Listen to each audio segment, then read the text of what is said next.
Il y a quelques temps, j'ai passé des entretiens pour aller travailler chez Google. Du coup, je vais vous expliquer comment ça marche parce que c'est très différent des processus que j'ai fait dans les boîtes en France. Pour vous mettre dans le contexte, j'ai un diplôme d'ingénieur en informatique et les deux boîtes dans lesquelles j'ai travaillé, c'est Thales et Airbus, qui sont deux très grosses boîtes en vrai. Bon, revenons à nos moutons. Google, comment ça s'est passé?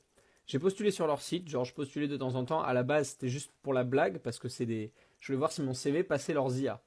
Et au final, un beau jour, ça a passé les IA.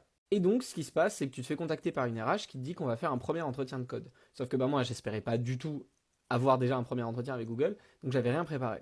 Ce qui se passe, c'est que les entretiens de code, en fait, c'est un entretien où tu as vraiment une feuille blanche, un examinateur qui te pose un problème qui n'est pas complet, et en gros, tu as deux missions. La première mission, c'est poser les bonnes questions à l'examinateur pour rendre ce problème complet, et ensuite résoudre le problème en direct live.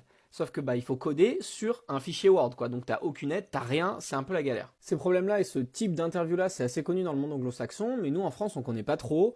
Et du coup, moi, j'ai jamais révisé ce genre de choses, donc je suis un peu dans la sauce. Donc pendant 2-3 semaines, un mois, là, je révise comme un gros taré sur LeetCode, et après, je prie, quoi. J'ai que ça à faire. Je passe ma première étape devant un book, donc en anglais, tout se passe bien, c'est une question relativement facile, avec 2 follow-up, j'y arrive, tranquille. 2 semaines après, je reçois un appel, c'est bon, on passe à la deuxième étape. Et là, c'est là que ça devient relou, parce que la deuxième étape, c'est 4 interviews.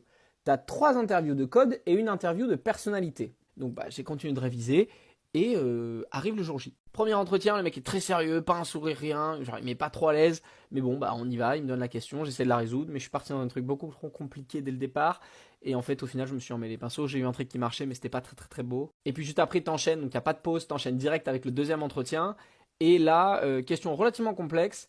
J'arrive à la première étape, la deuxième étape, et la troisième étape, par contre, je suis complètement bloqué, j'y arrive pas du tout, relou. Le lendemain, j'ai les 2 autres entretiens. L'entretien de personnalité se passe hyper bien parce que ça va, j'ai la tchatch un peu, je parle pas trop mal anglais, ça se débrouille.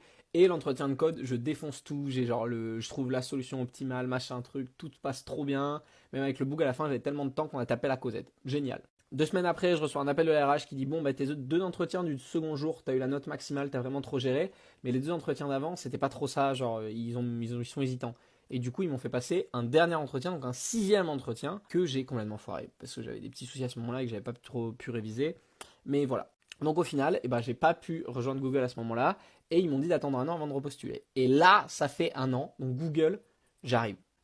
Si je me remotive pour travailler sur LeetCode, parce qu'en vrai, ce genre de questions-là, c'est vraiment relou à taffer.